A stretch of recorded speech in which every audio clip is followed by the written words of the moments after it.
Okay, we are live on YouTube and recording, and my clock says 7 o'clock now. All righty, so we will start. We'll start with a roll call. Patrick Collins, John, John Gray? Glenn, on mute.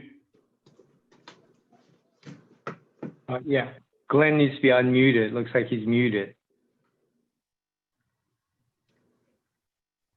On his screen, on his. There we go. Oh, Yeah, sorry. there you go. There you go. No, it's Yeah. Okay. There you go. Go, go, go. glass. There we go. All right, Eugene. Here. All right, wonderful. We got through that one. All right, next adoption of the agenda. Can I get a motion to adopt? Motion to adopt the agenda. Second. All right, all those in favor? Aye. John, Aye. Oh, Glenn, Aye. Eugene. aye. All right, we're moving along. Next item is the public comment. This is the section for public comment for items that are not on the agenda. Sarah, do we have any public comment for non-agenda item? If you are an attendee of the webinar, I would need you to raise your hand using the bottom function, raise your hand function. And if you're calling in, you would press *9 to talk about something not on the agenda this evening. I don't see any. All right, moving on. Consent calendar, we have one item, DR 2219 and TP 4919. The consent calendar to continue the matter without consideration at the applicant's request to July 22nd, 2020.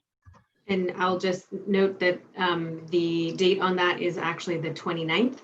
Okay. There are 5 Wednesdays in that month, and so it was just a typo. So it will be July Okay, so 29th. July 29th. I'll make the motion. Can I get a second? Seconded. All right, awesome. All those in favor? Aye. John, Aye. Aye. Glenn, Aye. Eugene. All right, there we go. Moving on. Study sessions, none. Next item, signs. S01-20 Bank of America, and Adam is our planner. Good evening, Commissioners. Thank you. I will share my screen to show the plans. If you would all be so kind as to let me know you're seeing them. Yes. Yes. Okay, thank you. All right. Thanks again, Commissioners. The item before you tonight is S01-20, which is an application for a sign permit, which proposes to replace the majority of the existing signage at the Bank of America in the downtown, located at 3530 Mount Diablo Boulevard. This proposal includes the monument sign located in front of the building along Mount Diablo Boulevard, pictured here. It also includes the wall sign above the entry on the northeast face of the building as well as the door signs at the emergency exit and the main entrance of the building, pictured here, and some regulatory signs located throughout the parking lot. These signs prohibit skateboarding and loitering, make note of the bank parking regulations, as well as pointing out handicap accessible entrances. The sign updates are a stylistic shift somewhat, updating the typeface to reflect the new branding for Bank of America nationally, and that was the impetus for the proposal of this project. As you can see in the photos of the sign, of the monument sign and the entry sign, the color scheme is also shifting. The familiar red, white, and blue color scheme is staying the same, but you'll note that there are some deeper hues being used compared to the previous sign, and that white is now the background color to create more of a visual interest and pop. The regulatory signs, which I will flip back to, are mostly staying the same, as you can see, substantially communicating the same messages, although in some spots a little bit differently, perhaps a bit more clearly. The project also proposes to add landscape near the base of the monument sign to improve the visual character of the area near the sign. The total allowed square footage for signage at this property is 100 square feet, and this project comes in at just over 82 square feet of signage, so it's under the limit. For those reasons, staff's recommendation is to approve this project as designed, subject to the standard conditions for sign permits, which have been attached to this item's staff report. I and the applicant are happy to answer any questions you might have for either of us. Thank you. Thank you. Does anyone have any questions for the planner? Done for me. Seeing none, do we have an applicant? Yes, I'm the applicant. Welcome. Hi. I don't have any type of presentation or anything. I just am here to answer any questions you guys might have on the signage. Okay, do we have any questions, not comments, but questions for the applicant? None for me. All right. None. Seeing none, this would be the period of time for public comment on this item. Sarah, do we have any public comment on the Bank of America signs? Yep, you're on mute. First time. I do not see any hands raised, and I do not. So if you're calling in, you'd need to press *9. Don't see any public comment. All right, I will close the public comment portion and we will not need a rebuttal. So I'll start. I don't have any problem whatsoever with any of this. So I'll kick it to you, John, if you want to make any comments. I agree. It's comparable to what's there, and it seems to fit within any kind of regulations the city has. Glenn? No concerns. It's within the allowed square footage. I agree it has more pop. I think it's an improvement. Great. Eugene? No additional comments here as well. Yeah, no comments. All right, can I get a motion to approve the project with the listed conditions? I make that motion to approve with the listed conditions. Second. All right, all those in favor? Aye. Patrick Collins, John, Aye, John? Glenn, Aye. Eugene? Aye. Awesome, unanimous. It's a 14-day standard process, right, Sarah? Nothing? Correct. All right, thanks for coming in. Thank you very much. Thank you, Right. commissioners. That was an easy sign. All right, moving on.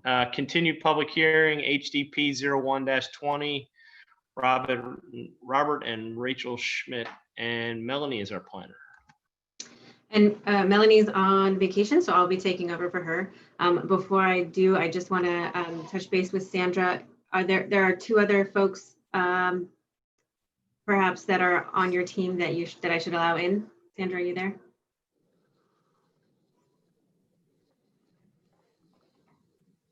Sandra? Oh. Can you hear me now? I can. Sorry. Yes, Scott Foyer, the landscape architect, and Andrew Arnold. He may not have joined yet, and Rob Schmidt, Great. the owner. And I have two on phone numbers, so I can't tell who those are exactly, but we'll go from there. Okay. So the Design Review Commission last saw this at its June 10th meeting, where you reviewed the matter and continued it for a couple of reasons. A major reason was to provide some context of the plan, showing the relationship of the plan to its surrounding homes and also to itself, because it is a two-phase project. and wanting to see that relationship of the building before and after, once phase 1 is done and once phase 2 is done.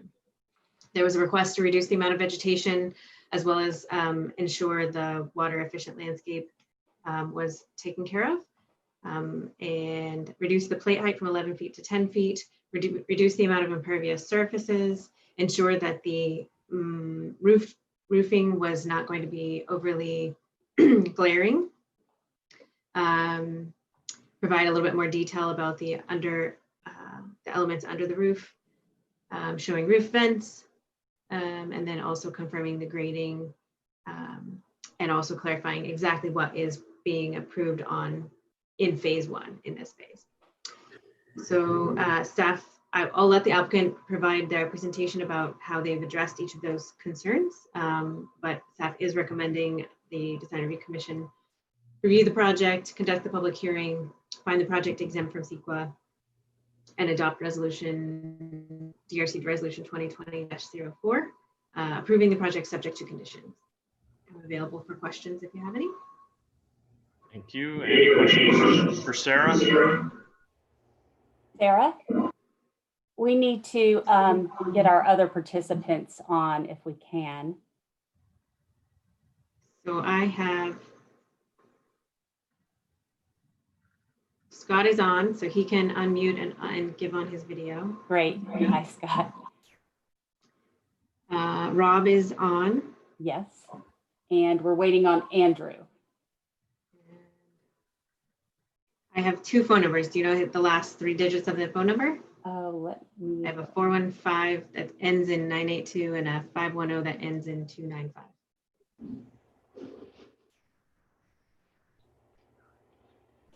415 number ends in 9622? Nope. No? They don't, the names don't show. Let me ask you something while we're waiting for just a minute. Are you able to pull up our drawings? that I There's sent you? Andrew. Great, thank you. There we go. Yes, I am able to pull those up. Let me. Would you like me to tell you which sheets as we go through? Yes, Before we get going, let's make sure we don't have any questions. Does anyone from the design review have any questions for Sarah? Okay. Yeah, I have a question. The drawing, I'm looking through the drawings. One drawing says the first floor height is 12 feet, one says 11 feet, and none of them that I could see say 10 feet. So where are we on the height of the first floor? The floor, it's proposed to be 11 feet. That's what it's showing. The floor to floor is 12 feet. It's still showing that.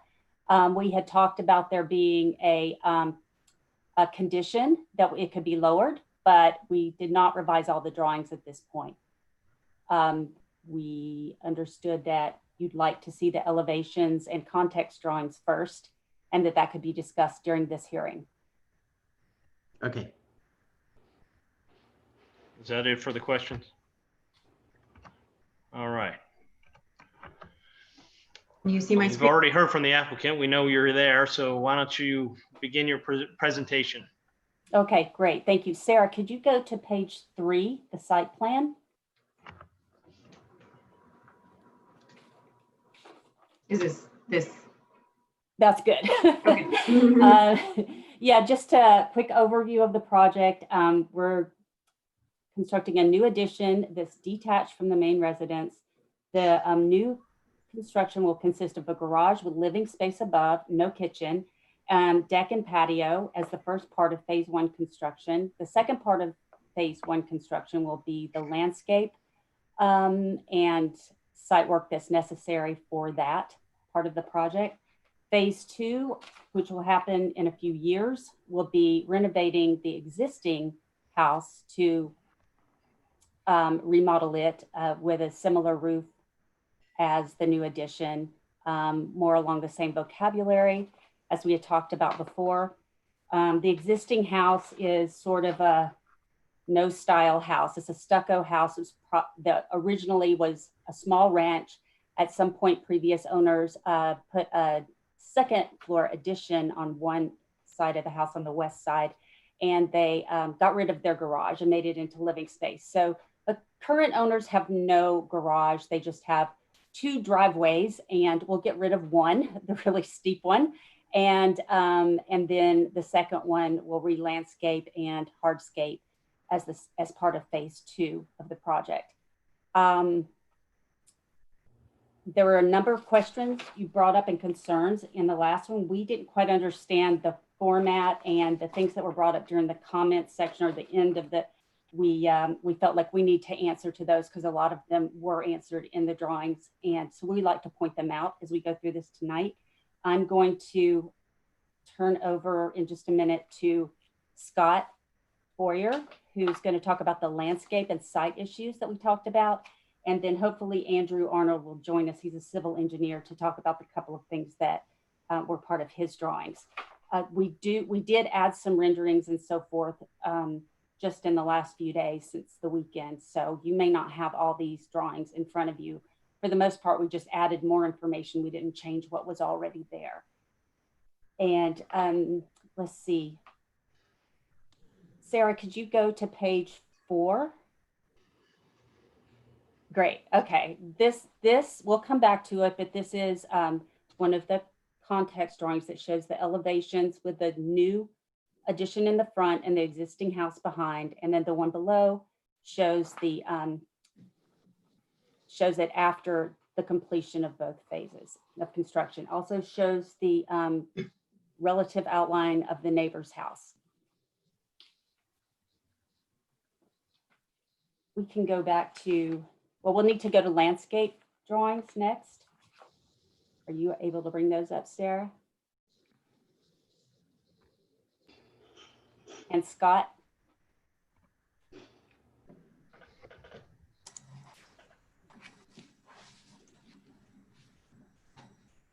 Great. Well, hello, everyone. My name is Scott Foyer. I'm the project landscape architect, like Sandra mentioned. And I wasn't at the last commission meeting, but I understand there was like 3 concerns that came up with landscape. One of them had to do with the vegetation context and the buffering and what you see off site. The second issue had to do with water use and the amount of planting that may be affecting that. And the third issue had to do a little bit with the pervious and impervious hardscape and how we have that laid out on the site and what our proposal is. So I'd like to quickly just touch on each of those 3 to clarify that. And then of course, certainly here to answer any additional questions.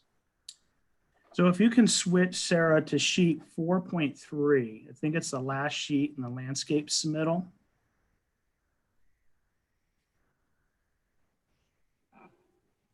It's just taking a little bit to load, so I'll get there. That's okay. It's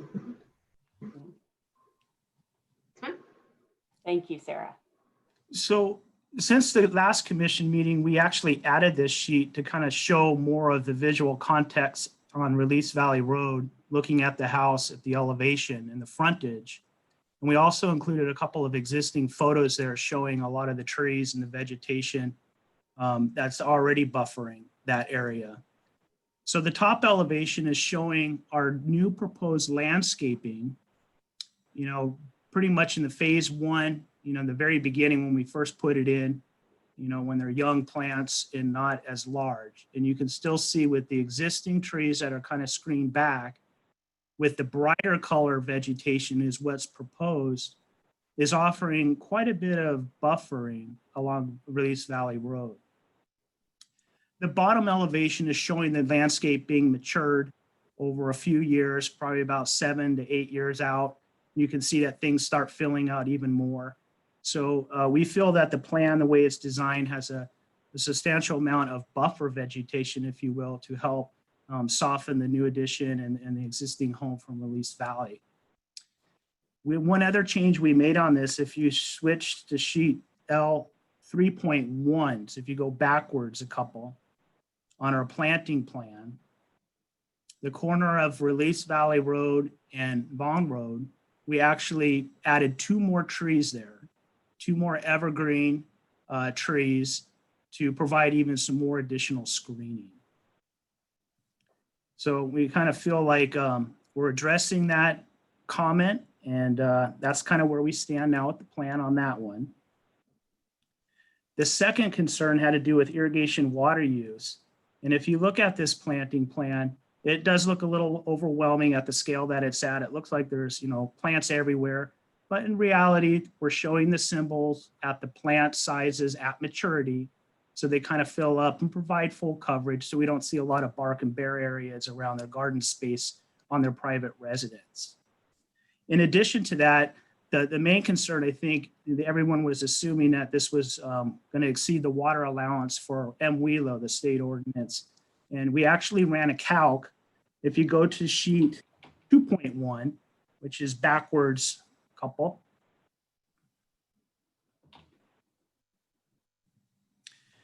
This is the hydrozone plan that we had previously. And as you can see, most of the plants are rated as low water use. So we felt very confident that we'd pass WELO. But with these water use hydrozones, we actually ran the calc and we added it to the set, which you see on the left there, the water efficient landscape worksheet. And you can see that we're well under the allowed water allowance for the property. So 82,000 is what we're using, and it's 102,000 that we're allowed to use. So we're well under that. So we're in full compliance of WELO. In addition to that, we also provided the plant sizes, height, and spreads, if you will, at full maturity on sheet 0.2, which is near the beginning of the set.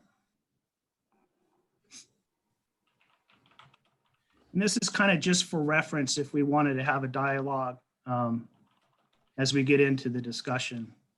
We added a column there, kind of the third one over, and the height by spread of each plant. So you can see that they're based on our spacing, and it's certainly not overplanted in the sense that plants are all going to grow and we have to take a bunch of stuff out in the future. So we feel very confident with our planting design. The third item, the last item, had to do with the hardscape, the pervious versus impervious surfacing. And Sarah, if you wouldn't mind going to sheet 1.1, there you go. This is our layout plan. Nothing's really changed on this sheet from what you saw last, but most of the shaded areas there, at the driveway at the bottom at the addition, is gravel paving. That's all pervious surfacing. So we're not adding any new concrete or actual more hardscape there.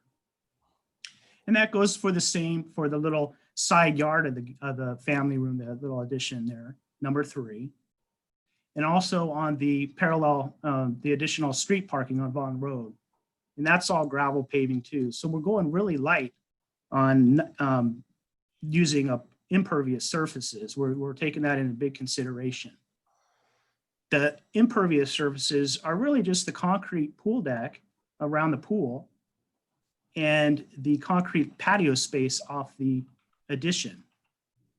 And of course, the driveway of the main residence and the steps that go down and such. With the calculations that the civil engineer did on the square footages of pervious versus impervious, is we're well under the 10,000 square foot C3 requirement. We have to jump into all the other hoops and things to treat water and such. So we're well into that residential balance. We're not needing a lot of extra C3 stormwater control measures. And he has a table that's on his first sheet. And if Andrew is able to join in after this, after I'm finished here, he might be able to elaborate on that a little more. But I believe we're just over 7,000 square feet of impervious surfaces. So we've been working with the civil engineer through the design process and coordinating our efforts to stay in compliance with that. That kind of wraps up the 3 issues that I understood we needed to speak to this evening. And of course, I'm available to answer any other questions regarding landscape. And perhaps at this time, Andrew, if you're on, you can talk a little bit about the grading, I believe, the cut and fill. I'll just note that the 10 minutes for your presentation has expired, but you will have 5 minutes for rebuttal after the public comment period. Thank you, Sarah. Is there something quickly that the civil engineer wants to add? Because I'm going to have some questions. If not, yes, we can just. if you could patch in Andrew, okay. that would be great. You guys there? Yeah, Yes. if you could keep it brief.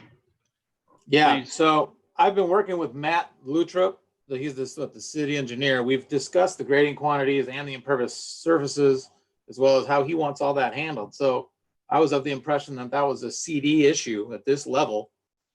Since, as Scott mentioned, we're well below the 10,000 square foot requirement. And Matt wanted to see just he wanted to see a little more breakout of the grading quantities. He wanted me to estimate foundation cuts as well as the pool excavation, because those were not included in that number. But we only have two really small areas of cut. If you look at these sections, then, there is some cut inside the building footprint on there if you look at section 1. But it's, the grading quantities are, quite small in relative terms. So, we've been Right. working with. The question came out of the presentation. You weren't there, I understand, but you had shown 49 cubic yards, and I made the comment that there was no way that that was 49 cubic yards of cut. So what number are you at now? Well, I haven't done that yet because I was of the impression it was a CD issue because I was working with Matt Okay. earlier. Well, but, that was the comment. So thank you. All right. Can you tell me, or I don't know if the other guy was a better one to answer the question, what's the total square footage of this lot? Just a minute, I'll answer that question.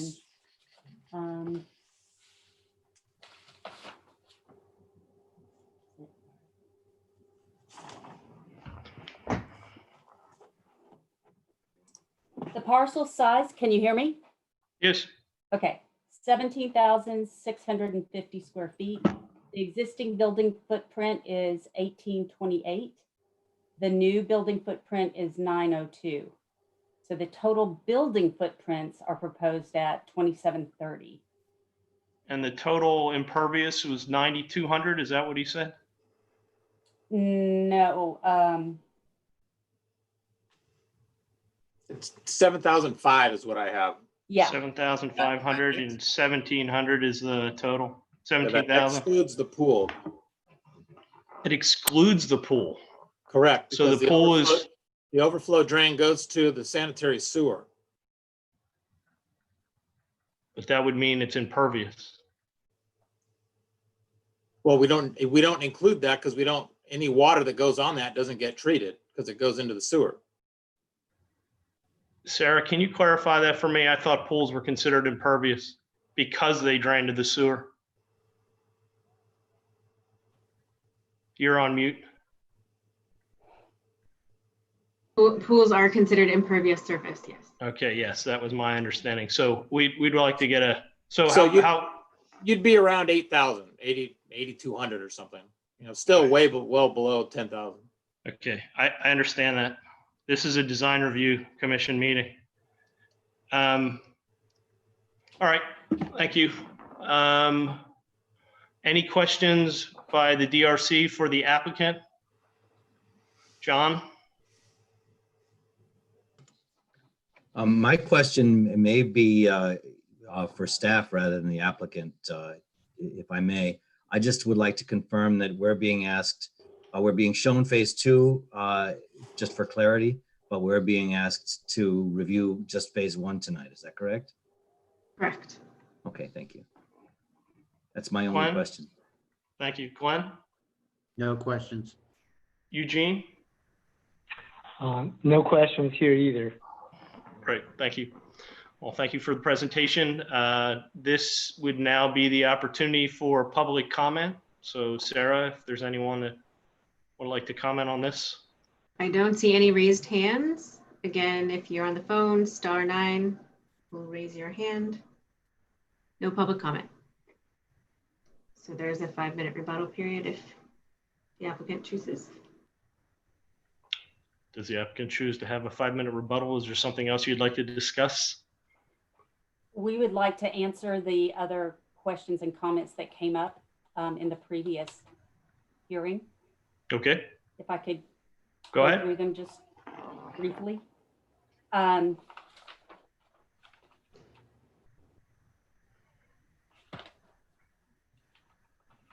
So we've clarified what we're approving on the plans. I also have some details of the roof and the soffit. We verified the color of the roof as being a reflectance value of less than 39 in the bronze, dark bronze roof that is a standing seam with the seams approximately 1 inch high, 16 inches apart. Oh, thank you, Sarah. I was trying to find that. That also shows the decking. The decking will be darker than the soffit, but the underside of the soffit of the large 4-foot overhang will be wood, tongue and groove, stained, a medium brown, slightly lighter than this one, with miters at the corners.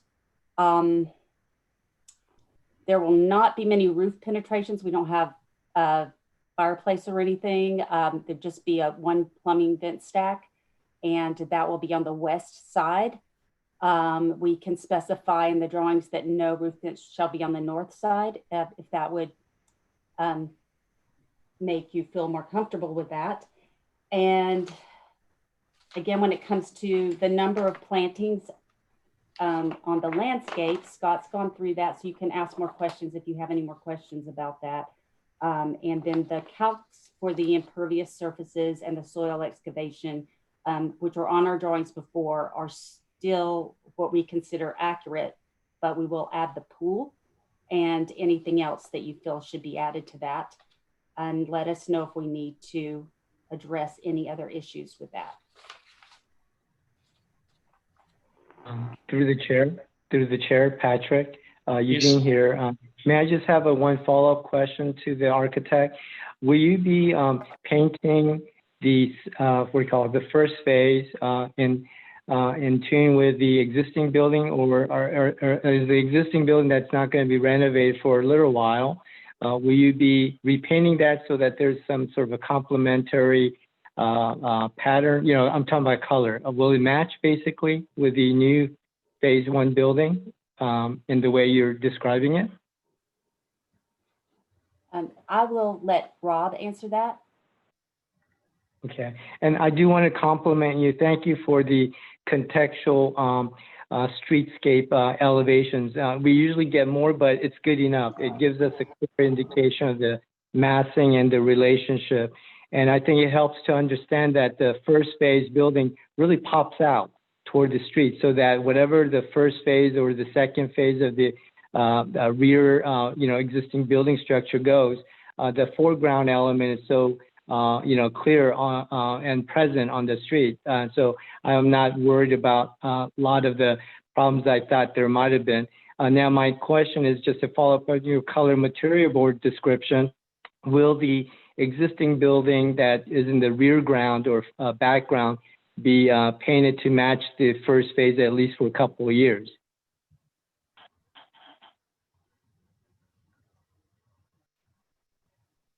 Can you hear Rob?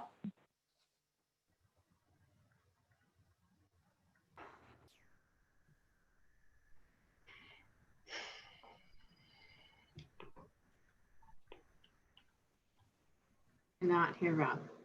Let me see if I can.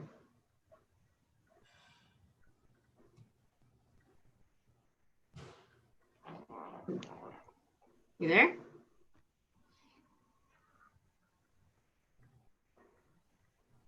Are you on the phone also? No? Okay. Yes. Okay. I got a text from Rob.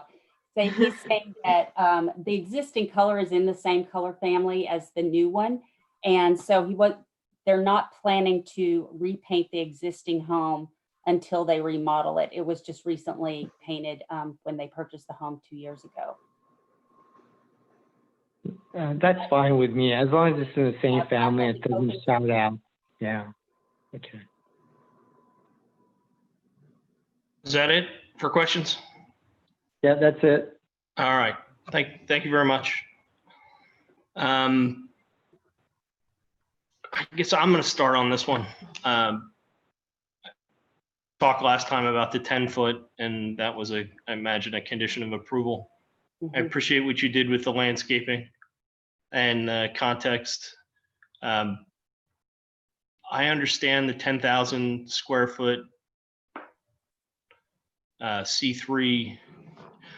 That's a state requirement. We have our own design review guidelines for trying to use pervious surfaces as much as possible. This is a relatively small lot. It's 17,000 square feet, and you're, by your own numbers, covering 48% of it with 48.2% of it with impervious surface. That's a lot. That is a lot of impervious surface. I think there's a lot of opportunity, and you've taken some of it, but I think there's still opportunity for other pervious surfaces. I think the driveway that's going to come out could be a paver driveway. I think the area underneath the deck next to the existing house would be a logical place to have, instead of a concrete slab, to have pavers, pervious pavers. I think that would be better than just having concrete. And I do appreciate that you have put in gravel areas instead of just presenting us with concrete everywhere. But 48% coverage on a lot in Lafayette is a lot of coverage. So that's my biggest concern. I think the design of the house is great. I think when you do your phase 2 and everything's done, it's going to be really spectacular. I would just like you to do a little bit more in the direction of what the guidelines tell us to do. And that's to take advantage of pervious surfaces where we can. So that's about all I have. John, you want to go?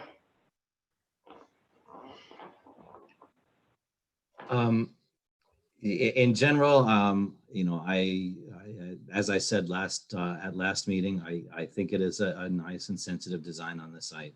I have one question on one of the new things you're doing, the 2 trees being added at the corner of Release Valley Road and Vaughn Road. I like the idea of visual screening there, but I did want to confirm that there is not a concern about visual obstruction of traffic, somebody on Vaughn Road turning onto Release, and just make sure that that's not interfering with visibility for safety. Can one of you respond to that? I'll say that the city does have a site distance requirement as well, so we can take a look at the overall height of the trees that they will get to, and sort of the coverage, and make sure that that's not an issue. Yeah, And then the shrubs are under 30 inches in height, and the trees are not multi-trunk, they're standard, so they're going to be above the low of the requirement. So the trunk's allowed to be in the site triangle, so the canopy is above it and the shrubs are below it. So we'll comply to that site triangle requirement. Okay, great. I certainly like the addition with that caveat. Glenn? Nothing else. Well, thanks, John. Glenn? Yeah, thank you for the landscape drawing 4.3. I'm quite surprised at your numbers on the water use, but they are what you calculated. And that's fine. Was that it? Yep, that's it. All right, Eugene? Yes, I want to thank the applicant for providing us with the additional detailed information about the various details related to the metal roof. Thank you. That SRI value works for me. And also the profile works better for me as well. Thank you. And the narrative of the underside detail of the roof overhang, the tongue and groove wood look, that sounds fine as well. Thank you. Again, on my side would be, and it works fine. The streetscape scene shows the evidence of the character of the building, and the second phase building behind it. It all seems to be working well for us. I do still want to ask about the color. Well, not ask. This is our time to comment. I want to make sure that when we approve tonight, that the colors are of the family values. The staff report indicated dark color stucco, and I think the existing building has a color to it, some off-white or beige tone to it, I think. I stand corrected if I misread the photographic images. But I do want to make sure that, because it may take a couple years for that part to get renovated, at least now try to make the first phase complementary. And I'm okay with the owner of the property who says that he's already painted the existing building. So I want to therefore do a family of a color palette on this new building that either matches or is very close to it. So you don't look like, it doesn't look like two different buildings on the lot. That would be my only concern. So again, thank you very much. Very good application. I really appreciate the additional details that were presented today. Thank you. So Sarah, I guess as far as a motion, I support what Eugene said, and I'm happy to approve or make a motion to approve this project and kick it to Matt to work out the impervious, pervious, just with the recommendation that there should be more pervious surfaces than there are now. And is that fine? Can we do that with the condition? I don't have any specific amount. He's an advocate for it. He wrote it in his original letter. So, that would be my recommendation. I agree with Eugene that the colors should be complementary, and staff can determine if that's the case. Does that work for a motion? Is that clear enough for, okay, so that would be my motion. If I could get I'll second it. I'll second that motion, Chair. Okay, so that motion, I'm going to say aye. John? Aye. Glenn? Aye. Eugene? Aye. There you go. Well, thank you very much. Don't do anything for 14 days. I think that will be it. Thanks for coming in. Thanks for all your detailed information. All righty. Next item on the agenda is DR 06-20, Larry Thal, and Jonathan is our planner. Before we get started, Sarah, I want to make sure that Larry Thal and Sadie Hash. I just admitted them. There's one person left in the as an attendee who's on the phone. Do you think that's someone on the team, or? I would see if Larry could answer that. Are you expecting more than 2 people on your team? Sadi Hayashida, my architect. He's on?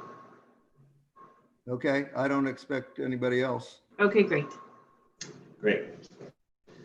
So DR 06-20 is a design review application for design review looking at alterations and additions to an existing building in downtown Lafayette at 3393-3395 Mount Diablo Boulevard. So as I mentioned at the last meeting, the Planning Commission has already approved the land use permit and variance for this property, which allows the conditional uses of winemaking at the lower level, a commercial kitchen at the main level, and a new residential 3rd floor for 2 apartment units at a new 3rd floor. So the Design Review Commission is tasked with looking at the design details, looking at architecture, colors and materials, exterior lighting, landscaping, etc. At the previous meeting on May 27th, the Commission indicated general support of the project, but asked the applicant to return with revisions and additional information to address 3 main points of concern. The first area is the east elevation, and I'll show you, this is an image of the revisions that have been made. But in the previous elevation, I'll zoom in a little bit. In the previous elevation, the Commission shared staff's concern that the 3-story stucco wall would be imposing to pedestrians on Mount Diablo Boulevard. And there really were no details on this elevation that would decrease the massing for this 3-story building. So the commission asked the applicant to study the addition and incorporation of windows at this facade, which they have done. This is the revised side elevation on the east. And as you see, there's 2 new windows at the main level and then a third window at the upper floor. The commission also asked the applicant to take a look again at the corner of the building and find a way to transition from the front of the building onto the side elevation. And the applicant has done that by extending this concrete walkway and steps from the front underneath the corner here, creating a base for the stone above. The next area of concern was the rear yard upper floor decks. Again, at the last meeting, the commission agreed with staff that there could be modifications to the upper floor deck to better preserve privacy to those residential neighbors to the south. And the commission threw out a couple ideas. One is increasing the height of the railing, or 2, introducing some sort of new screening element. And the applicant has not addressed that as part of this revision, but they've indicated that they'd be willing to do so. So staff has prepared a condition of approval that would increase the height of the railing from what's shown as 4'6" up to 6 feet tall. And staff finds that the increase in that height of the railing would maintain the amount of open space in the rear yard, but would be of sufficient height to limit views into those rear yards in the adjacent residences to the south. The last area of concern is exterior lighting, and this were some details that were left out of the previous package. So the applicant has returned with a photometric plan and also a nighttime rendering and details of all the exterior lighting proposed at the project, and that's been included in your staff report. And with that, staff finds that the applicant has addressed all of the commission's comments, or there's a condition of approval that addresses the commission's comments. So staff would recommend that the commission review the proposed project and approve it subject to conditions. Here for any questions. Ilariathal owner and Sadie Hayashida, the architect, is also here for questions. Thank you. Jonathan, I had a quick question. Yes. In the staff report, I think you said that you wanted the condition would be that the 6-foot barrier would only be in the profile of east to west. The north to south walls would not have they would stay at the 4'6". That's correct. Is there any reason for that? That's what I gathered from the commission's comments of the last meeting, that views to the south. Can you jump to a plan? Sure. Set elevation so we can talk about exactly what. Yeah, that's great. So it would just be on the stair wall.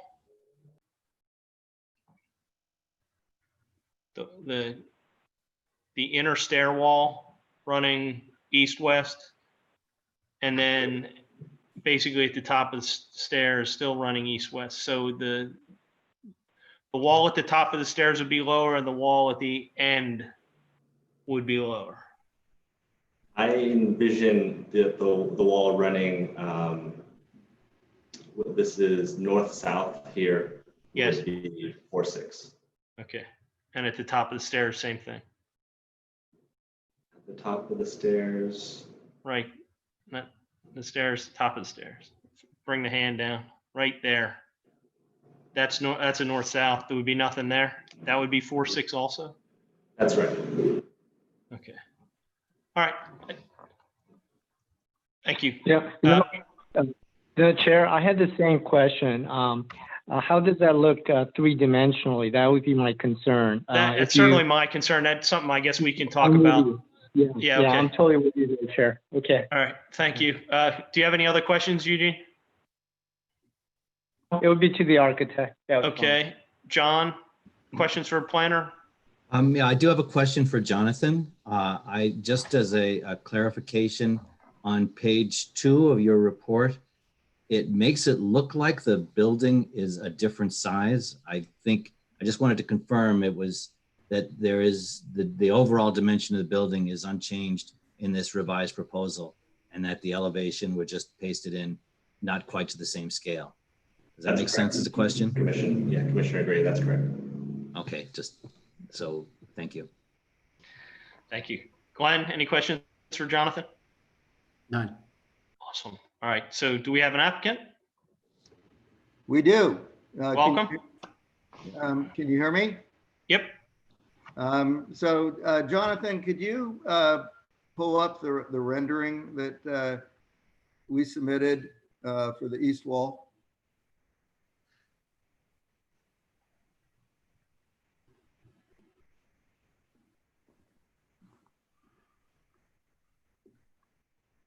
So at the last meeting, there were a number of suggestions that were made, and we've actually incorporated all of them.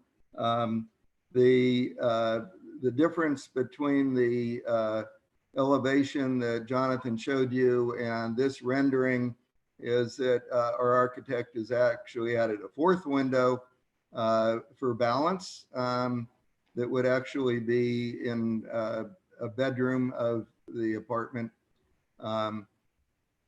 So we can go with either the 3 windows that Jonathan showed you in the previous plan, or we could do 4 if you like this look better. We included fenestrations, which was something that you recommended beneath the 2 wine tasting room level windows, as well as a skim coat of stucco covering the CMU walls, and also delineated the expansion joint. So I'll certainly let our architect address any questions with regard to that, but I think we pretty much addressed everything that you asked for in the last meeting. If we could, Jonathan, if you could actually pull up my letter of 19 June.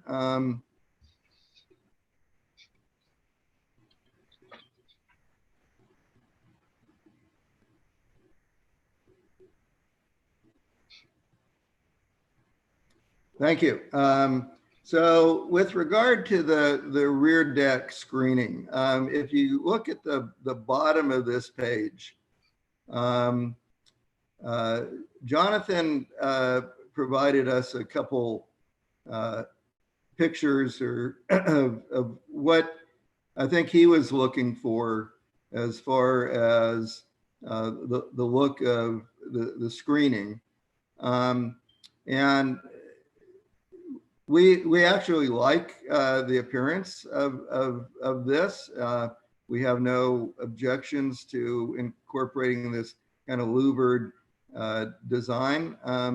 We did submit a plan that actually does show that we raised the 2 sections that Chair Collins specifically called out at the last meeting, which was that first section running north and south, and that second section running east and west.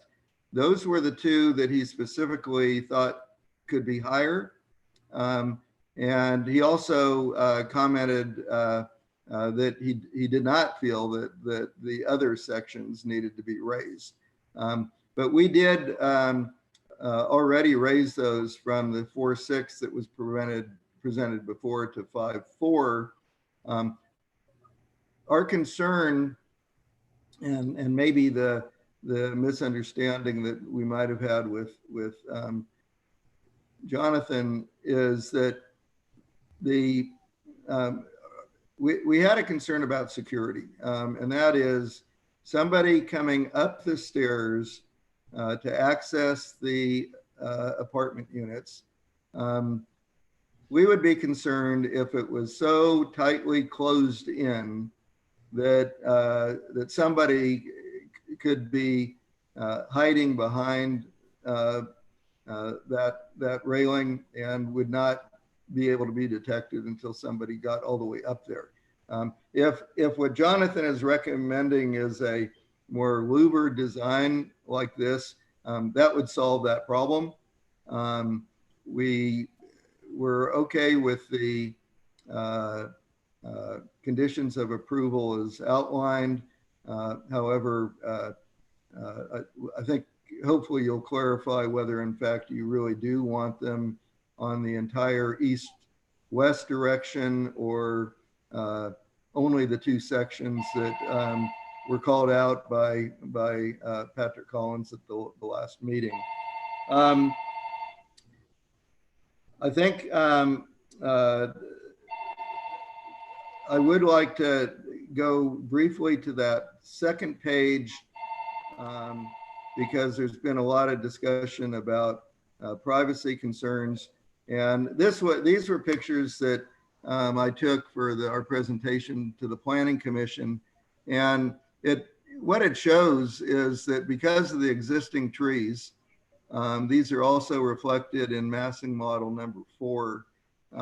There really is no view of any of the house at 1029 Willow. There's no view certainly into any windows. And you can see from the person that's standing on the existing roof that even a 4'6" railing would completely cut out a view to the vacant lot immediately behind us. So that said, I would look forward to your comments. Hopefully we're close. And Saudi, whatever remaining time we have, if Saudi, you want to go through anything I may have overlooked. Yeah, thank you, Larry. The only thing, excuse me, that I wanted to comment on is that those colored renderings that we show, hope there was no misunderstanding about the lower portion. The concrete is only going to go to the front corner, as Jonathan pointed out. That sort of kind of emphasizes the support of the stone columns that we have out in front. The horizontal line then continues as a control joint, and we have a different color below that compared to the color above it, and then another control joint or wider control joint at the upper level that would be in line with the rear. Again, depending on what the heights will be with the railing at the back, we'd like to align it with the top of that railing or perhaps the top of the front railing. So those are things that we are still having to, we'd be happy to work with Jonathan about if there is an issue or concern there. We think that we may need some additional control joints because it is stucco, so some vertical ones between the windows from the upper to the lower may need to be done. But that's about what comments I have regarding that elevation. There's a shadow line at the bottom that looks kind of funny. We apologize for that. It's a shadow line. It's not a color. The designer didn't correct that up, so apologize for that. Regardless, I hope this kind of solves everyone's concerns about that east elevation. All right, I have a quick question if you're done. Sure. So this rendering we're looking at has control joints and windows that don't match at all what we are presented on A7.2. So which one are we being presented? I would say that it would be A7.2 in terms of control joint locations. How about windows? And the window sizes would be on this elevation. And we've tried to coordinate with the locations of equipment as well as the rooms above in the apartment. So as Larry pointed out, we have windows in the bedroom at the apartment level. Jonathan, can you put up 7.2 because the windows are in completely different locations and the control joints are Yeah, completely I'll different? just add while I pull that up that the difference between the rendering and the elevations that are in your packet is they were submitted by the applicant after publication of the packet. So this is the first time that you're seeing them, and staff has not done an analysis of those. No, that's fine. I just want to clarify which one we're talking about.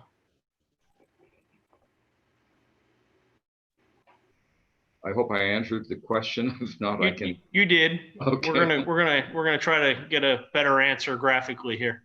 I understand. Let's see here. Sorry, it's loading.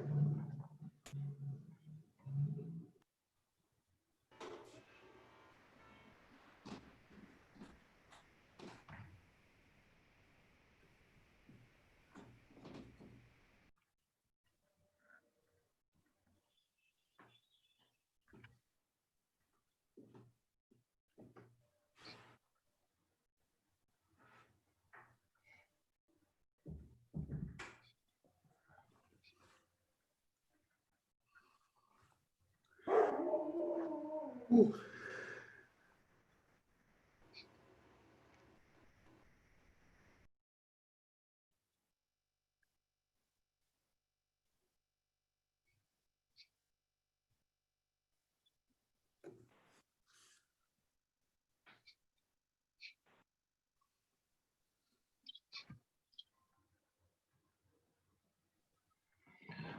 All right, so those windows are completely different and in totally different locations than they are on the rendering. So Yes. which one are we looking at? We would like to go with the rendering window locations. Is that going to fit with your floor plan? We have located those on the updated floor plans, coordinated that. Okay.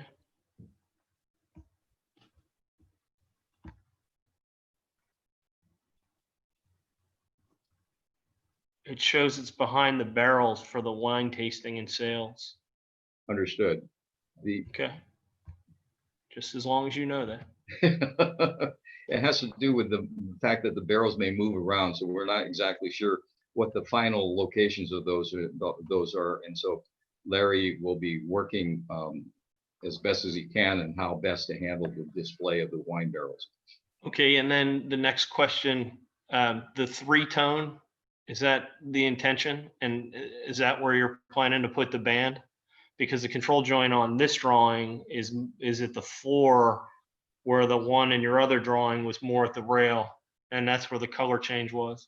That's correct. What we want to do is have the color changes occur where the concrete top of the concrete base of the stone columns are. That will be one. The other one will be at the top of the windows, as we show on the lower level windows on this drawing, and we neglected to put them on the other one. And then at the top, at the railing height of the for the windows at the top, at the third level. So you're gonna have four colors: base, middle, upper, and top. It'll just be three. The one would be for the rendering. We have one color.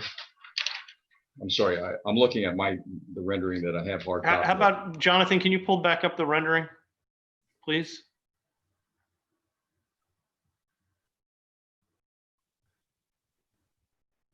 I know most people are going to look at the front of the building, but a lot of people are going to look at the side.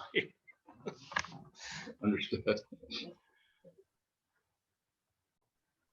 So we have a lighter color at the top where the apartments are.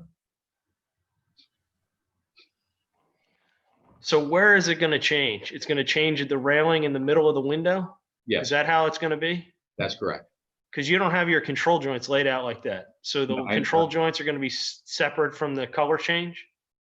The control joints will be with the color change.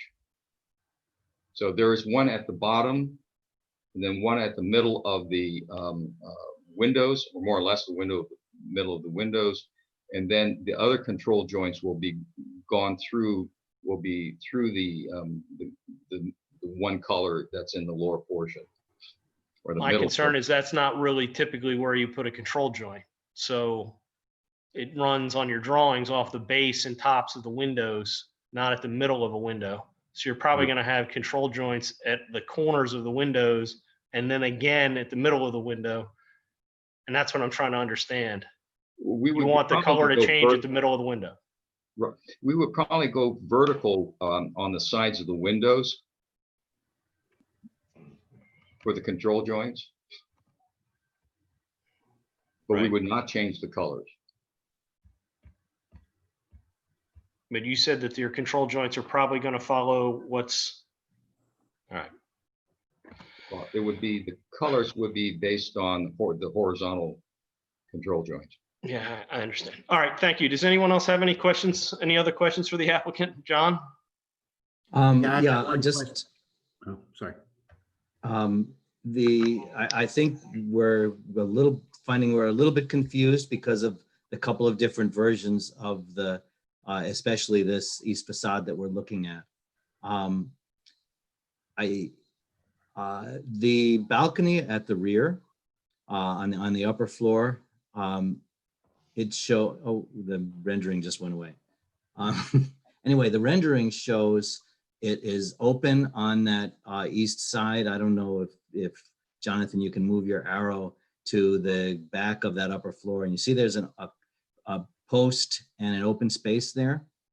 And the elevation that we saw in our what was submitted last week had that closed off with kind of an outdoor fin wall. I liked the idea that on both the east and the west facades, creating a closure there for privacy and for light.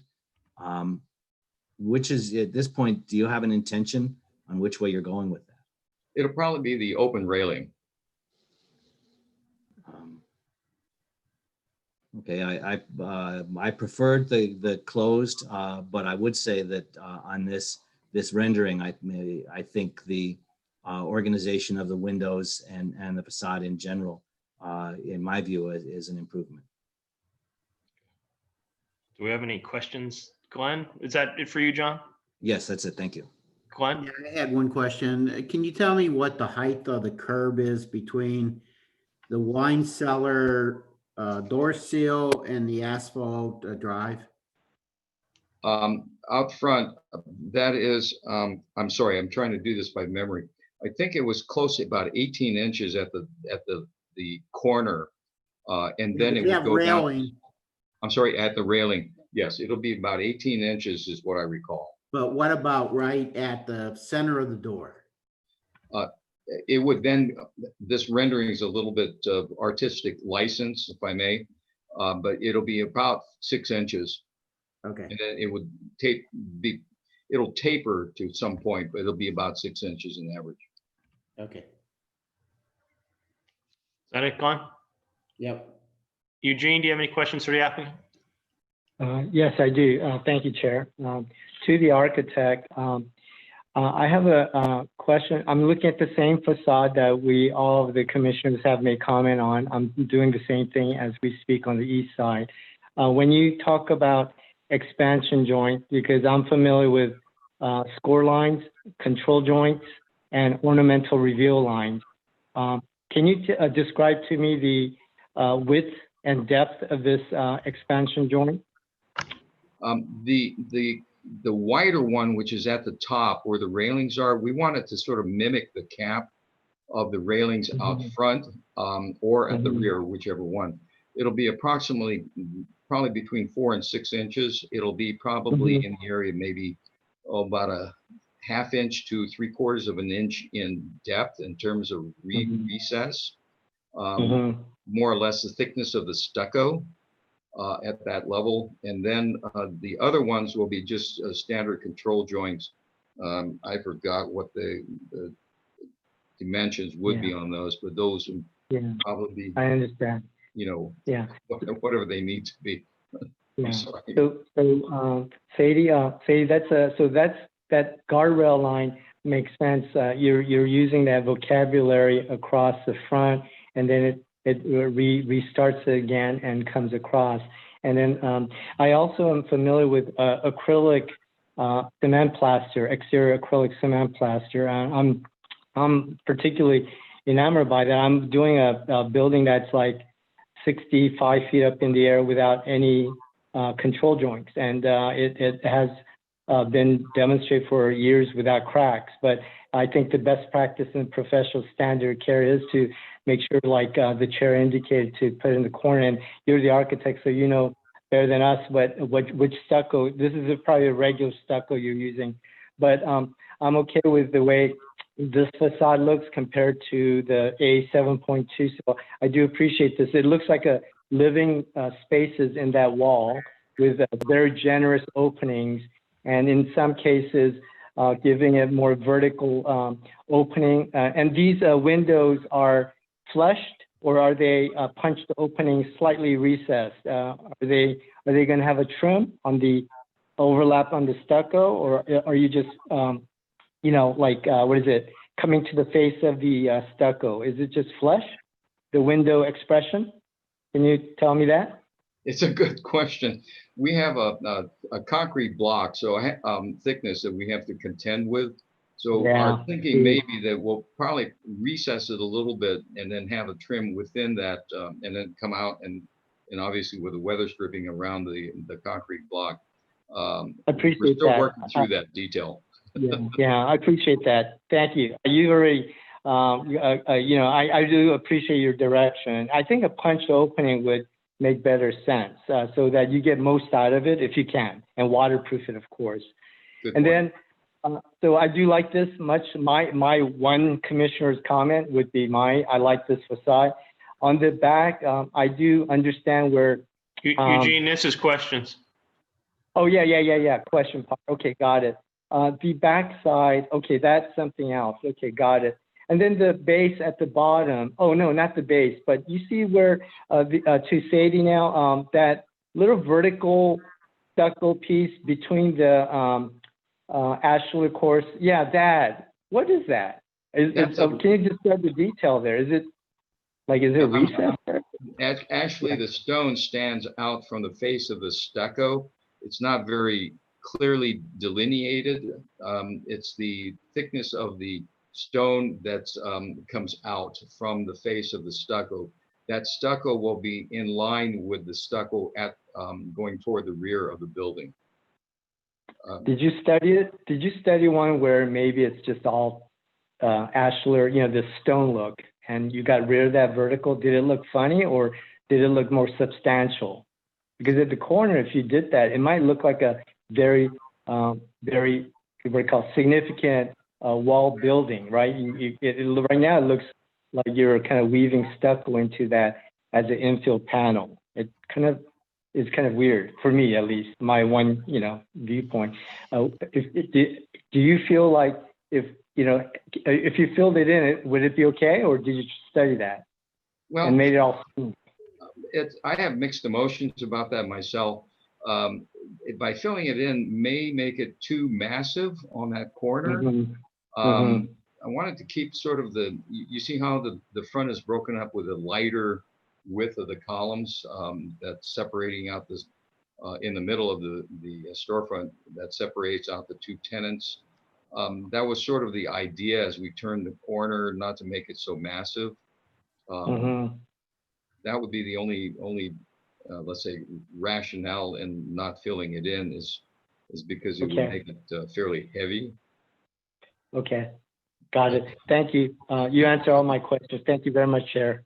All right, thank you. All right. So now is the opportunity for the public to make comments. Sarah, is there anyone from the public? I don't see any public comments. All right. So you guys can have a 5-minute rebuttal to the non-public comment, but if you'd like, anything else you want to add? I would like, I didn't hear any discussion about the rear deck and the more latticed open approach that Jonathan had provided us. I assume that that'll be part of your discussions and a condition of approval. I would hope that as part of that discussion, though, you would, in addition to the security issues I raised, consider the fact that in the north-south direction, this is a relatively small deck. So because of the overhang over the doors of the apartment units, a more solid 6-foot railing would make that very dark and eliminate a lot of natural light. So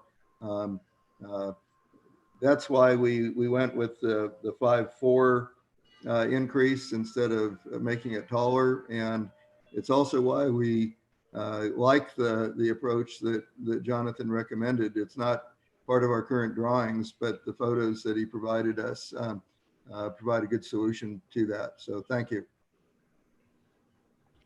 All righty. Who wants to start? Jonathan, John, do you want to start? You seem like you got some stuff here. Not that much stuff, actually. I just, I kind of already mentioned, I think that east facade is a very significant improvement. I did have a question as you talk about the stone there. It occurred to me, I know you are right on the property line.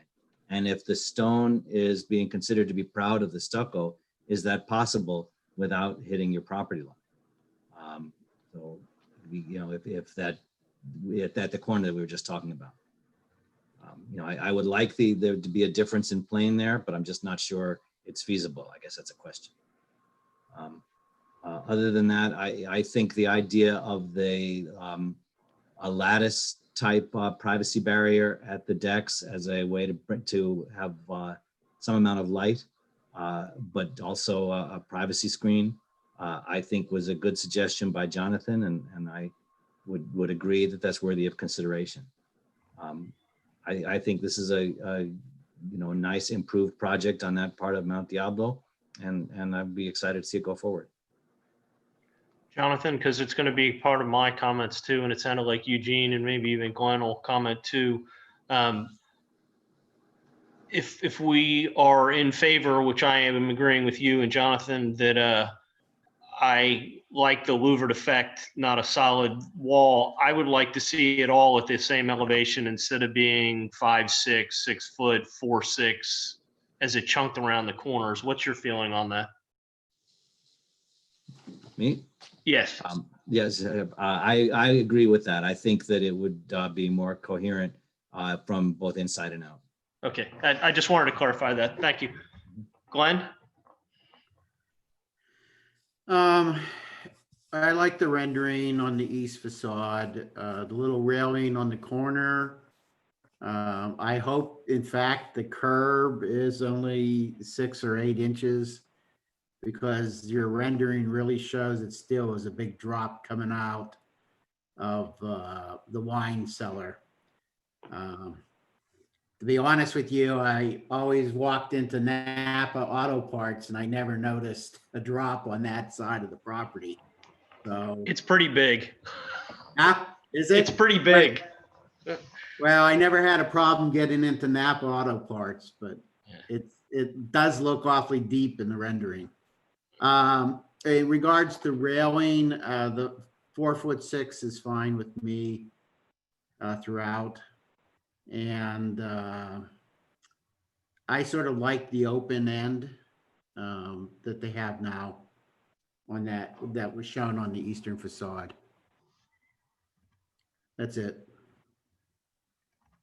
Just to clarify, you're talking about the little segment that's part of the building and is solid on a 7.2, but John, Commissioner Gray mentioned was open in the rendering. Is that what we're talking about? Correct. Okay. And John, maybe you could comment, did you prefer open or closed for that? I preferred closed for as a privacy screen there. Yeah. It seemed like there was ample opportunity for light, but that the interior was, you know, very much exposed close to the edge of the deck if that is opened up. I wouldn't say I have a super strong opinion about it. Okay, thank you. Eugene? Yeah, thanks for that conversation, John and Patrick, because my thought on that particular element on that east elevation is that when I pass by Mount Diablo from that corner angle, I get to see a deconstructed, or the wall is deconstructed, or it sort of tapers away from that corner so that I could see through it, and to see some element like the column or the wall, and there's a cutout toward the sky, so to speak, from an urban design standpoint. But I do understand John's perspective that we are trying to create a very nice residential unit environment, and having some privacy is there. But I'd leave that up to the developer and the architect. But from me, just looking at from a public viewpoint, less wall on that east elevation, the better for me. So if we had a setback looked at the silhouette, the figure ground form of it is a little tapered is good. I feel this is just my opinion. I respect everyone's comments. And then let's see, regarding the fence height that Jonathan, our staff recommended and suggested, I do appreciate that. My concern, as we discussed amongst the commissioners, is that I'm with Patrick and Glenn, and I think John is saying a little bit same, but consistency of it is an important factor. But I think that they don't seem to go at an L shape when the 6 foot height screen wall is on that, what is it, east and west orientation, and then you have a gap where you got to pass through, and then the north and south portion, let's say it's also at 6 feet high, then how does the ends look? Because the last thing I would like to see is toothpicks up there. Like, how do you terminate the edges of that section profile? If it's an L shape, right, then you got to meet that turns and returns back. But I'm looking at those, the plan. It seems like the east and west comes, and then there's a pathway, and then, or you got to frame it like an opening, and then so you can return it, or it stops right there. So I would think that it would be a heavy duty post to terminate it for a more meaty and substantial way, where it's going to look like a toothpick. And then that goes with the north and south plane. So that would be my additional concern to staff and the architect. I know we as commissioners are recommending, I would like to see the 6 foot high. I like the suggestion. I like those photographs that were shown by the applicant. It feels like a hotelish look up there. So that's it on my side of it. So thank you. All right, I really don't have much to add. I like a lot what you've done with that east elevation. I'd like to get it clarified what it's eventually going to look like, the windows and everything, but I think staff can take care of that. I think you get the idea of what we like. I could go either way with the opening. I think, you know, you've shown it to us both ways. Pick one. I think the railing has to be 6 feet high, and it needs, and I agree with Eugene, it needs to return back. So there's, I guess the best way, in my opinion, to fix it is to, Jonathan, could you take us to 4.3, A4.3? I just want to clarify, at least from my perspective, and then we can all talk about this, about how it sounds like we all kind of agree, but you know, the details are the details.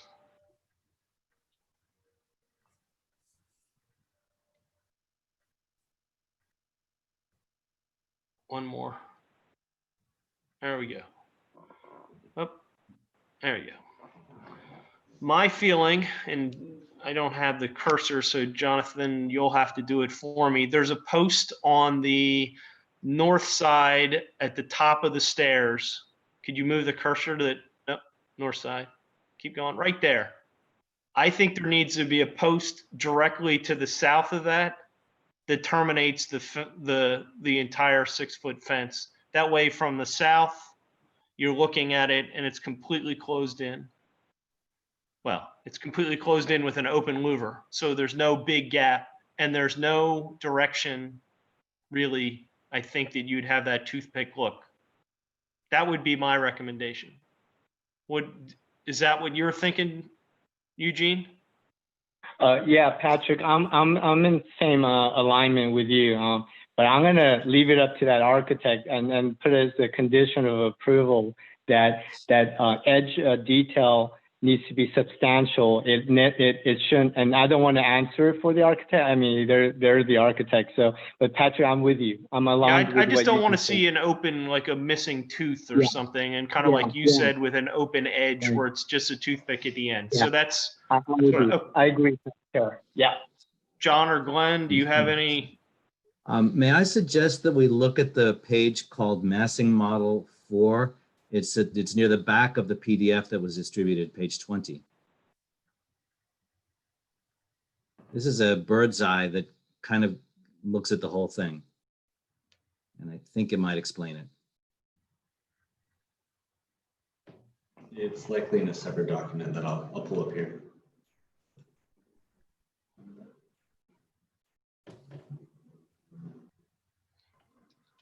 You know, I think that it's heading toward the direction we're all interested in, as far as extent of the screening railing, and we may be talking about, you know, whether it's louvered and the particular height. But I think the extent is shown in a way that matches what I think we're all interested in. Jonathan, you know are you finding the image? Yes, navigating to it now. Okay, great.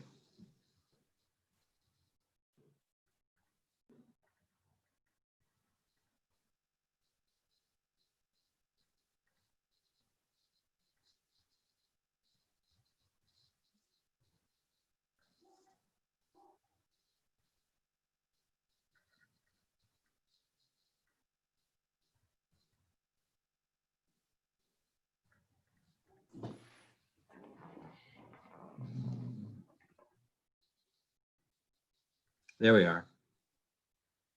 So if you can zoom into the building a little bit, the extent of the screening railing, I believe is you know, I find that appropriate, and I think it's consistent with the other comments, and it's just a question of detail and height.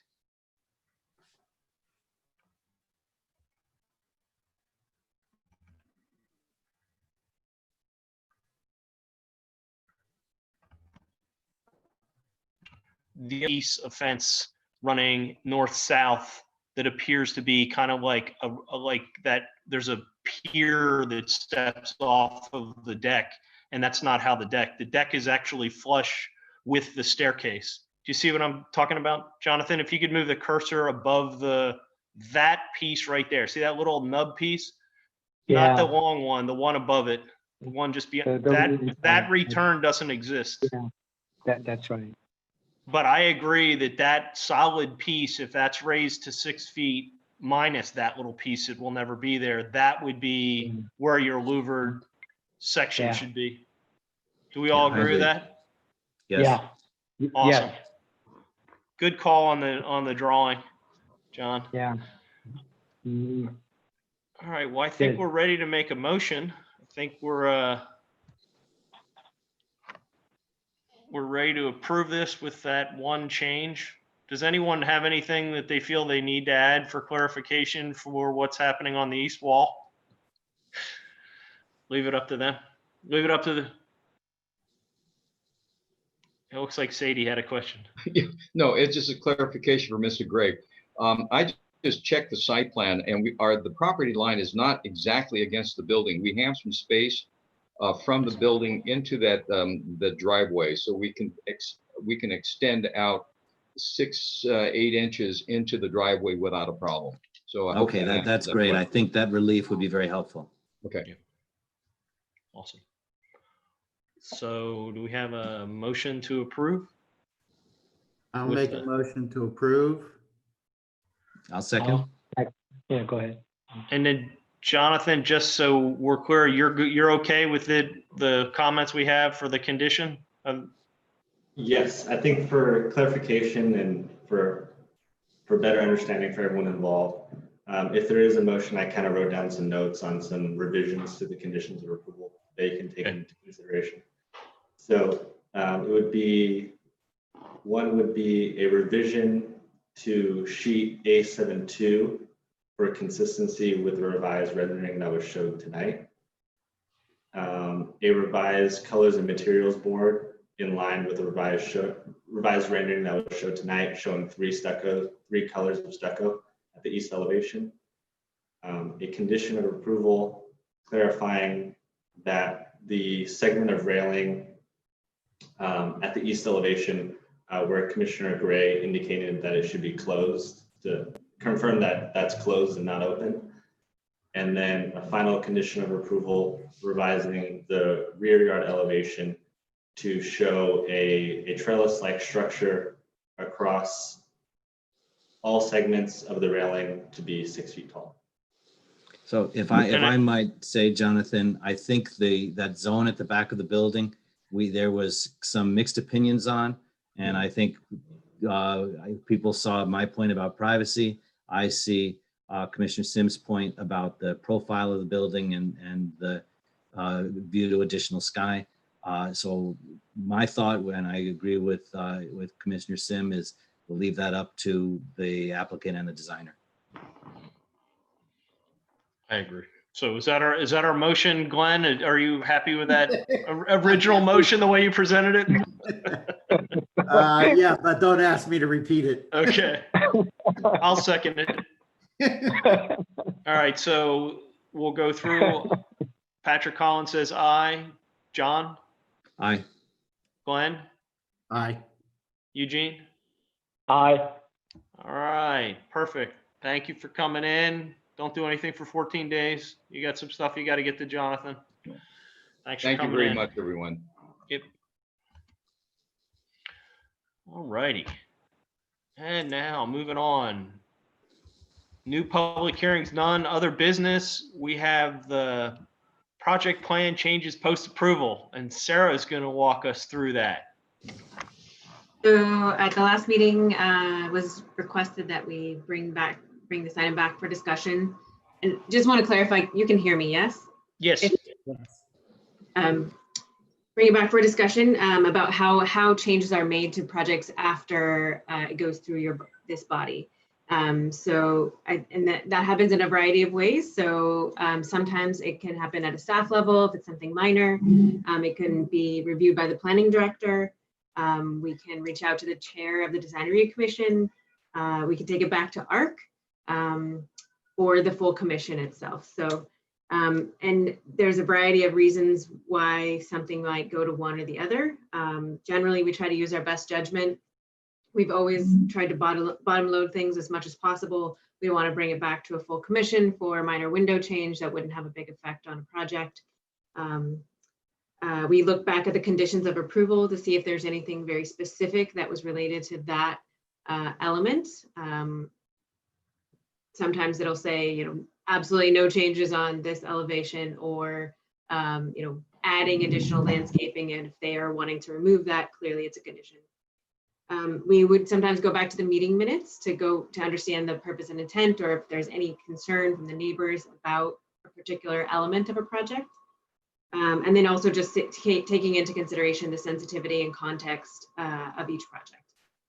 So I think I mentioned minor window changes and minor landscape changes. Those things are generally done by staff, just the project planner.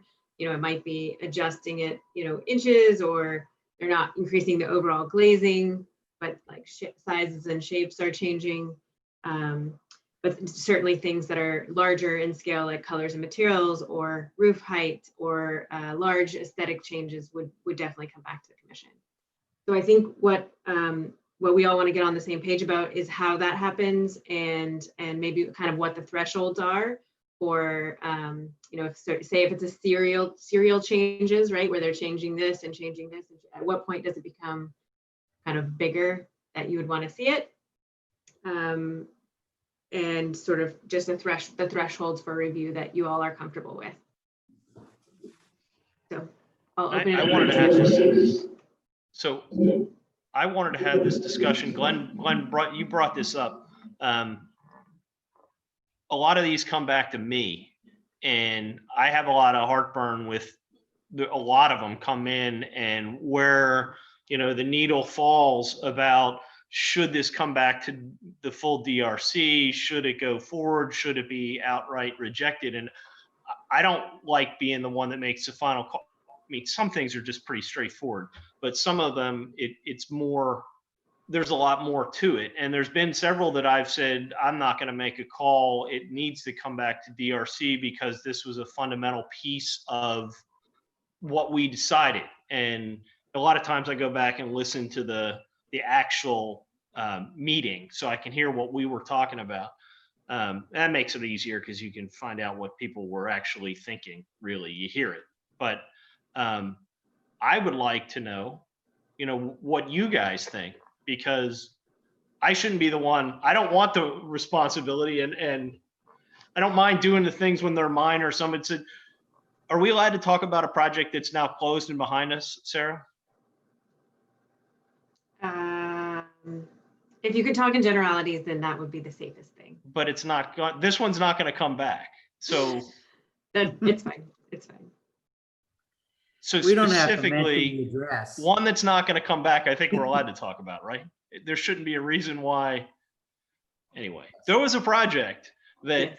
one of the commissioners had a concern about because it changed afterwards. I potentially was the person to change that, but I felt at the time what they asked for was not a major change. In my opinion, it was something that the new owner wanted.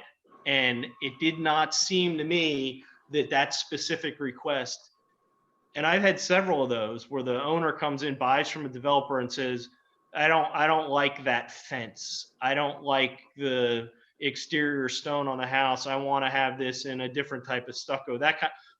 I've believed in the several of these that have come up that those are not things that need to come all the way back to the DRC. I'd be interested to hear from you guys if you think that level should.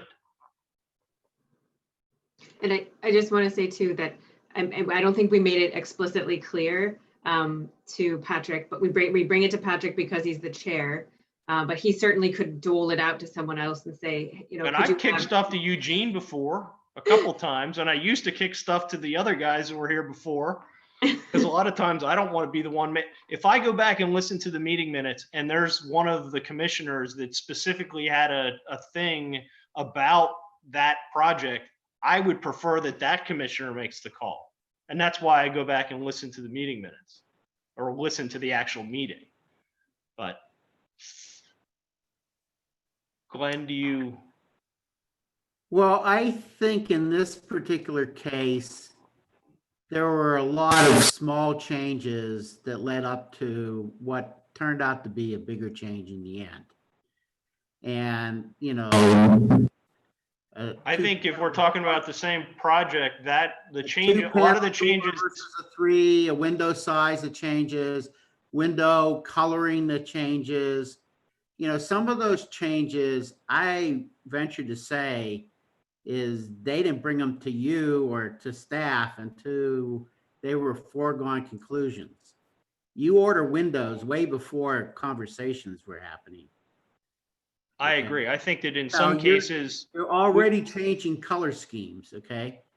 And I think that what really drew the line was changing from the cultured stone to what I would call a quasi Tudor look.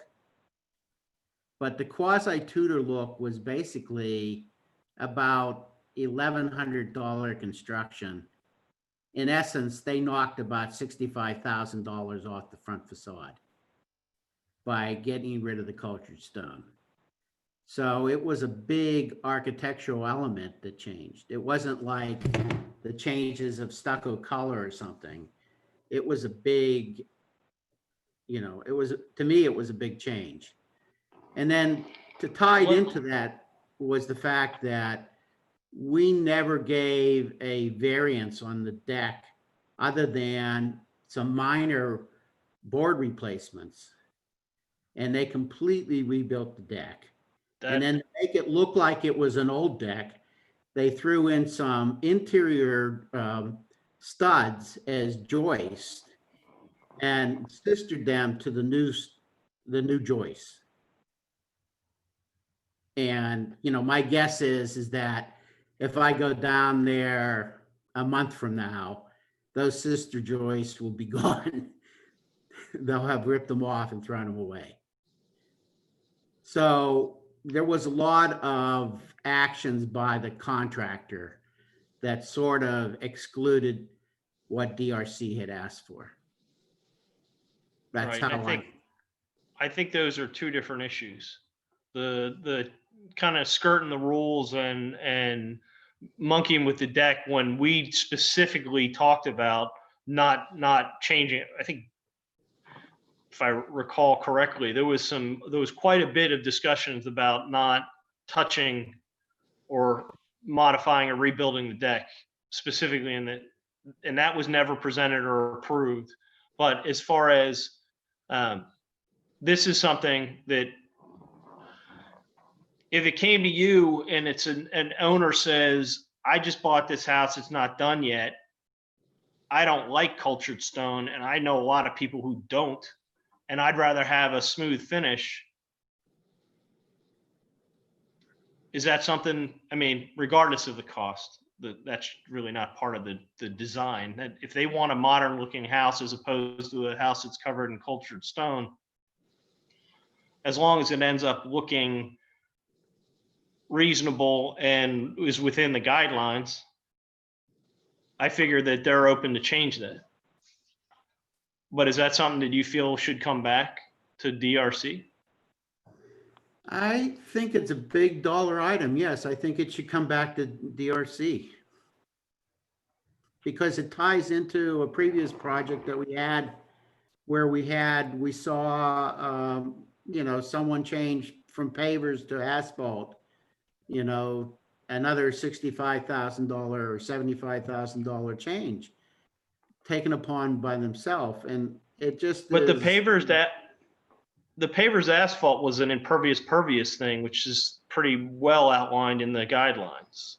The cultured stone versus smooth finish is design.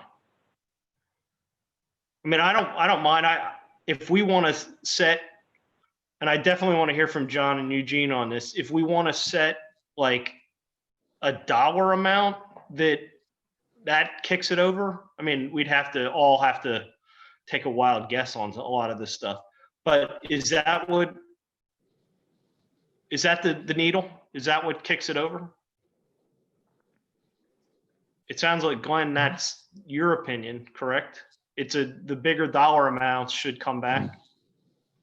I think so. Well, You know, an owner is motivated to make changes, or a developer is motivated to make changes by dollars. And, you know, if something, you know, is gonna be slipped in because they're saving a couple of dollars, that, you know, they oversold their property, their design to us. they didn't cut the price to lower the price to the seller. Okay, Okay, yeah. that went for $2.25 million. So into the developer's pocket. Right. Somebody made money off of the deal. Whichever. Yeah, the developer you know, made. If this group, if our review includes an assessment of character as being appropriate, and a character is changed by a cost reduction design change or any other design change that is substantial, you know, is there a way to poll the group, if you'd like, if it looks substantial, to say, who wants to talk about this again? And especially if somebody had a particular comment about it. In the case of this one, it seemed like the character changed, and whether or not it was still in compliance with the design guidelines, it was different from what this group reviewed and approved. I would shy away from dollar amounts, but I'm hearing colors and materials are a big trigger. Eugene, did you? Yeah. So I, in my experience, I served 16 years as a planning commission chair for 4 years in another city jurisdiction in the Bay Area. And from my experience is that, thank God we have a great chair in Patrick, who's very fair-minded, and he's got integrity and, and all the best practices at being a chair. If we have a different chair, there's bound to be different discretionary calls that, may cause havoc in the system. And in my 16 years, when I saw that happen, it depended on the characters that served on the commission. In this case, I think my experience in Lafayette is just superb, outstanding professionalism. We all respect each other, agree to disagree, and all those things are really best practices. But once in a while, another person comes or something happens in the culture, and that one person wants to dictate, and they take rein on it. They have their lunches with the developer and all those kind of bad practices.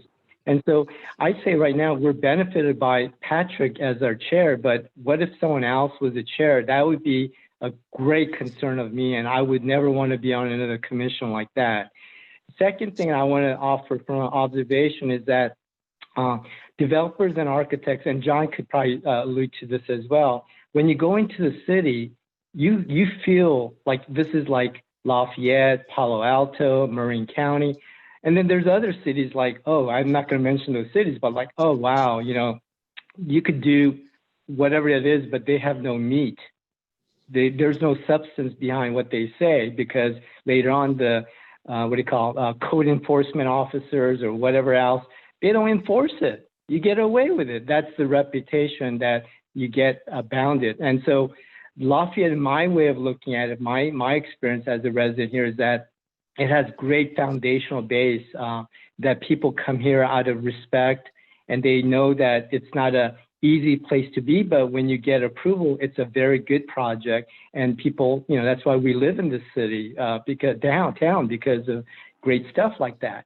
And so what I would suggest is that there is no answer to this, but it is a discretionary review commission. Guidelines are great, but I read that zoning and planning code left and right in that city for 16 years. But I can tell you, you can always find 3 or 4 conditions of approval was the other way. I told the city attorney, can you write it the other way? There's always a way.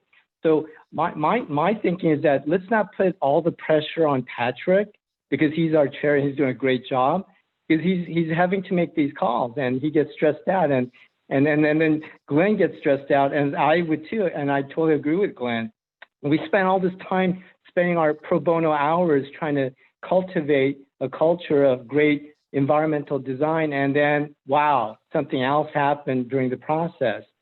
And so I think that what I learned is that there is a thing called what's it called? A revocation hearing. I don't know if the design review has that kind of authority, but in that jurisdiction, planning is different slightly. We used to have revocation hearings. It's pretty serious. Like, you violated our approval. Come back to the commission because we're going to revoke it. But guess what? Once they do the construction, we hardly ever revoked it, because what are you going to do? Demolish the building? And so, but it gets them scared, right? They say, wow, we better not change the color or anything. We better double check. We better be very transparent with Sarah and her staff, because we might get really embarrassed. So I don't know, there's no answer to this, but we got burned a couple of times in that other city. And I'm really pissed off still to this day that I passed by a corner that has this box that should have never been, right? So that's my observation, is that let's not put pressure on Patrick. Let's not also let things go away and become another city, a town that we all, right, all 5 of us don't want to live in that kind of town. We're in Lafayette. It's got value, right? We enforce things and people take us seriously. So I think that's the image that we want to project, whether we get every wins every day. Some days we're going to be like, Glenn is pretty upset about that. I would be too, Glenn, if I saw that again. So that's it. I think putting monetary value and putting a monetizable value to things is very difficult, because developers are going to come with their own assessment of how much it costs and other kind of argument. And I don't want to get into the cost value. We're here to design. So I don't know, Glenn, you might have an idea there, but I think that if Sarah could let us know from a previous history of when things get violated, when like a code enforcement and one of us as volunteers, we see, like Glenn saw it, it's call that to attention, bring them in. They've already built it though, right? That's the problem, right? They built it. But still, they should have some kind of a record in their performance. Maybe in the future, when that developer comes back to our committee, we say, you know what, you violated last time, you know, we got to do something about it. Or I don't know. Okay, that's all I have to say. Thank you, guys. Sarah, before you, I just wanted to address that those are two different issues. One is a request after DRC approval to make a modification. The other is somebody went and did something and got caught, and those aren't the same thing. So my only concern about lowering the bar for it coming back to DRC is if someone changes the color or the materials, we're going to see more of these. And just like ARC works to kind of streamline some of these processes, I'm fine putting them all back, but I don't know, there's been quite a few in the last several months that have had minor modifications that we've made conditions that one of us has to evaluate something in our conditions of approval, and it's always colors or material. So in that case, one of us that gets assigned, and I've kicked it off to different people, one of us is making the decision about a modification that's colors and materials. So how is that different than we approve something and before, when it's presented to me, it's not they colored it a different color, are you okay with this? It's presented to me that this is what they want to change it to. Whether that's true or not, I don't know. It sounds like that was the timing of the last one was a little different, but Well, we have to decide how many of these we want to come back to as a group, because yeah, tonight we had 3 items, but there's been times when we've had like 12. So, you know, I don't want to be up till midnight, especially deciding if it should be a greenhouse or a beige house as a group. So yeah, good point. we have to decide how we want to deal with that. And we can Well, even, we spin a wheel and we say it's Glenn's decision this time and John's decision next time. And I don't know. I would really like direction on this because, you know, I actually had a meeting with Sarah and Melanie, right? Because I had so many of these on my plate that I didn't feel like I didn't know if they should send them back to DRC or if I should kick them forward or flat out reject them. And it's a mixed bag. Some I said absolutely not. Some I said have to come back to DRC. I'm like my own ARC, and I don't want that as this, you know, that's an additional level of job that I don't want. So I wonder if, and I'll certainly take direction from the commission, but I wonder if, you know, perhaps it makes sense to, the challenge with bringing it back is that we have to notice it and, you know, generally we prepare a staff report and all of those things.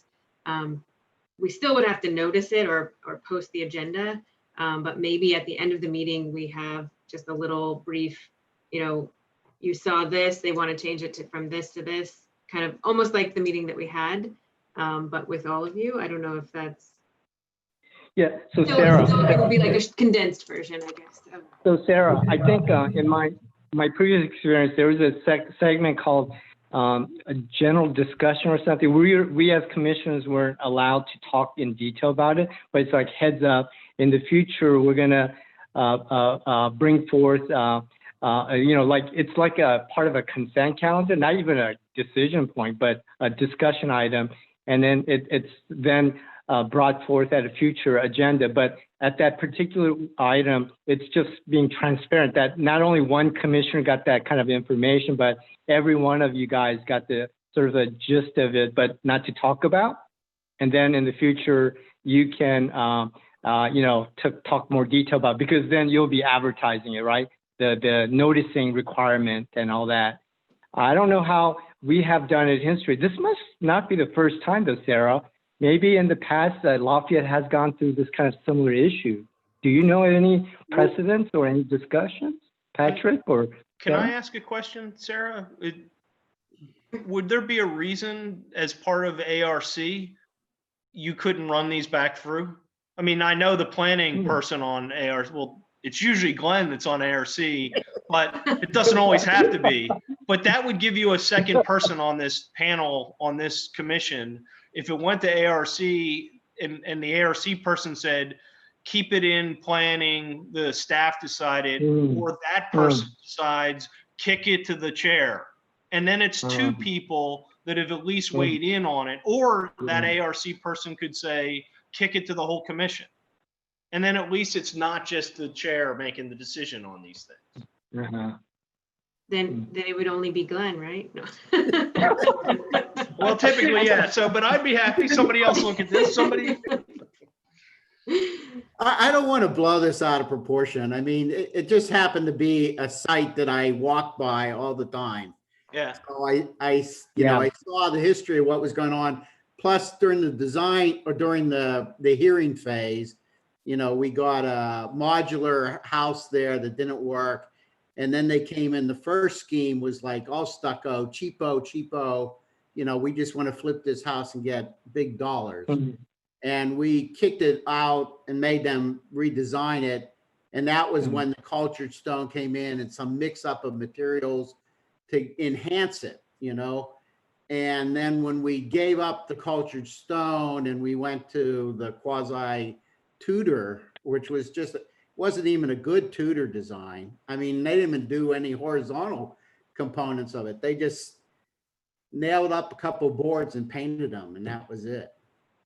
You know, so that's why I saw it as like really change the design, because you know, we almost were back to the stucco again, you know, with a little bit of trim element, you know, to sort of hide the fact. But the only change that they presented was the changing of one side window and removing of the stone and replacing with stucco.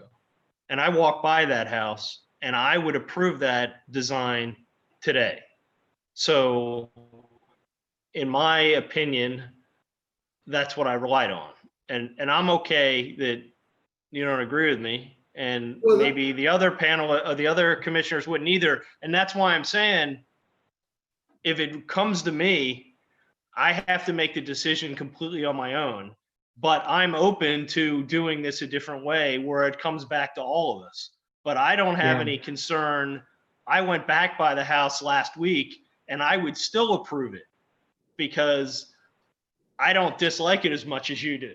So, you know, and that's what I was asked. It's not that I dislike it that much. It's just, it really opens up Pandora's box because it's a big dollar item. Okay. So other contractors are looking at it. I was there when one of the contractors that we know was looking at it, and you could tell the brain was processing this, is like, oh, I can do this and do that. You know, when I don't like a DRC decision, I can go back and try to get it undone. I'll bet you could go back through the records in Lafayette and see many projects that were presented with stone that didn't eventually get stone though. So, I mean, some people like stone, some people don't. Stone's expensive. Yeah, I think something. I'm sorry, Sarah. You want to go, Sarah? It's a level of control we want. How do you guys feel about control? Like, do we really want to make sure whatever we say counts, you know, almost all the way through? Or do we want to lend some flexibility and discretion through this process? I'm okay with either way. I don't want to have a midnight meeting every time. But on the other hand, transparency is a good practice. We don't want to second guess each other, right? We trust each other because we're all doing the right thing, but who knows, right? So I think that transparency is an important practice, and you know, whatever it is that we need to do to control, what level of control we want. Sorry, Sarah. Thank you, Sarah. Yeah. No, I think that's good. So I'm going to make a couple suggestions, and I don't know if they're great or if I can go back and maybe check in with the other planners or Mala to see if it makes sense. But one idea would be to put changes like this on the consent calendar. And then that way, if any one of you has an issue with it, we could pull it. We still would have to do some form of noticing, and I don't know what that is, so that's my question to Mala. Whether it's just like the posting the agenda, if that's sufficient, or if we have to do the 300 foot. The other thing would be if you are very adamant about some particular piece of a project, to make it a project specific condition, and not just leave it to the general conditions that say, you know, these plans and any changes you have to come back and ask us.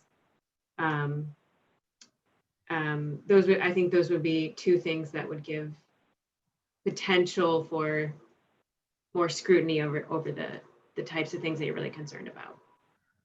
Do either of those sound like good solutions to you? How about it going through 2 people? We could do that. I mean, it's sort of a. It's kind of like a split out. It's the preliminary court hearing before you have the entire panel of judges. You get 3 judges instead of all 9. You get they do it with law all the time. So, I mean, if we want to do things, a lot of them are pretty straightforward. It changed from light green to light blue. You know, 2 people can say yes, sounds great. But if we don't agree, then it comes back to the whole DRC. Is that, then you don't have to notice it. It's not, I'm trying to streamline the process so we don't have to. Well, we could have 2 people. And if we agree, it goes forward. If we don't, it doesn't. I mean, it's a modification to what the 4 of us agreed, or maybe not all 4 of us, but it's what the DRC agreed to and approved. Right now, you only have the planning staff and 1 DRC commissioner. We could do 2. Twice as much opinion. I don't know if that will get a violation of the Brown Act or not. It wouldn't be a quorum, but I can definitely double check with Mala on that. I mean, to Eugene's point about transparency, I think bringing it back on some form of consent calendar would be ideal. But I just need to check in about what the noticing requirements are. And I do know, I mean, in years past, you know, if there has been something very specifically of concern, there's a project specific condition of approval and it's highlighted, and, you know, then it's absolutely 100% clear that, you know, no, staff cannot approve this change, or no, we're not going to have 1 commissioner review it. It's going back to the full commission. It's written right there. So I know it's probably challenging to know because you don't know what they're trying to change it to until they try and change it. I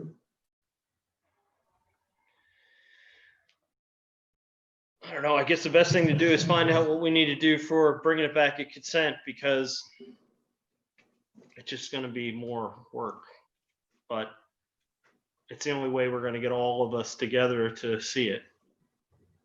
Right. It's work, and then also the timing from the applicant's perspective as well, right? Because typically they're making these changes when they're already in construction, which certainly is not, you know, doesn't.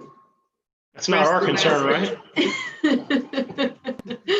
We're fine with them not making the change. That's right. Yeah. So, no, I'm good with it. You want to ask, and I don't like that part of this job, so I'm happy to shed it.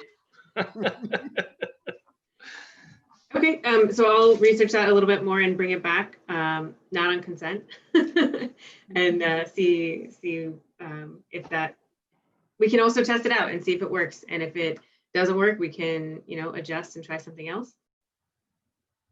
Okay.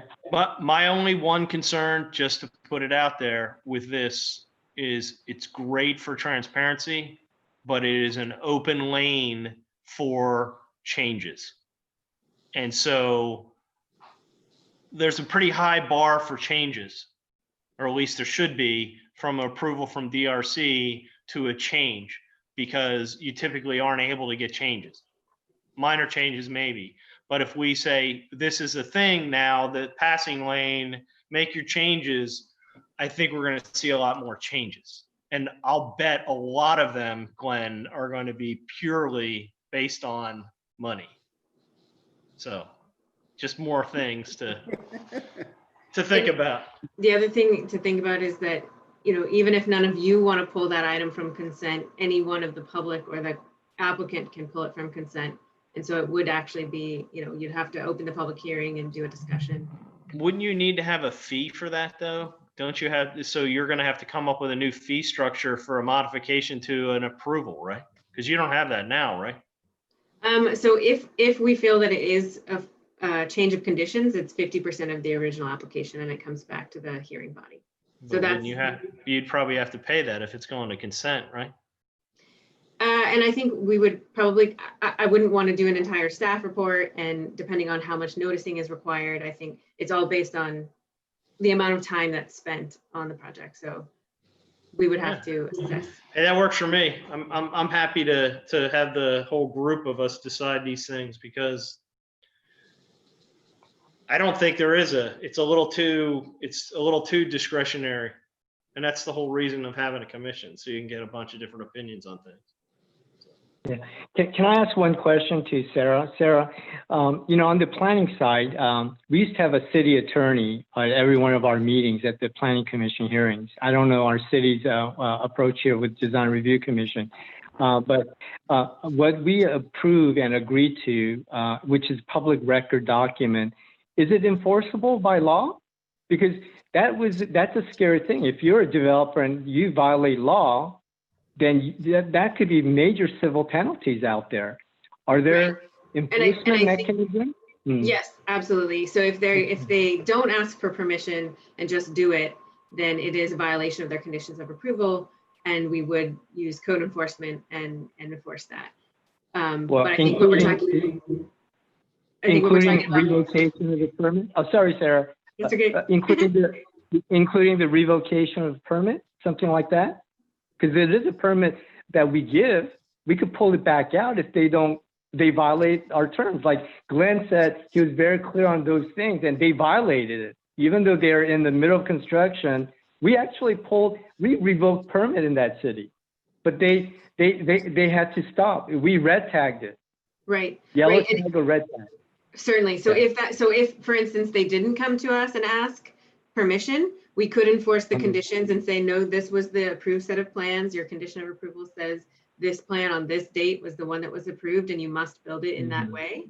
But in this case, they did come to the city, and we did reach out, and we did go through our sort of traditional process. So I think, like Patrick, for some of the stuff, not for everything, for some of the things. I see. We didn't approve some of the stuff that Glenn talked about. And as I mentioned, there are some things that are sort of staff level or zoning administrator, right? Minor adjustments that independently wouldn't come out to be something that's big, but as Glenn mentioned, it's in this case, they're doing lots of little things, and it changed planners, and I think the commissioners have changed. And so in this may be a unique circumstance. Hopefully an outlier. Yeah. Yeah.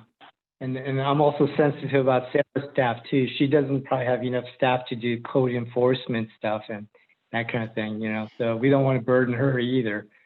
She's got a lot on her plate. Thank you. All righty. So are we done with this? I will bring it back on another agenda. And you'll get us some information on what you recommend or what the city attorney recommends, or right, and then we can make a final determination on the process. All right, next item, ARC volunteer for the 26th. I'll volunteer, but the burden of all these decisions, maybe it should be passed on.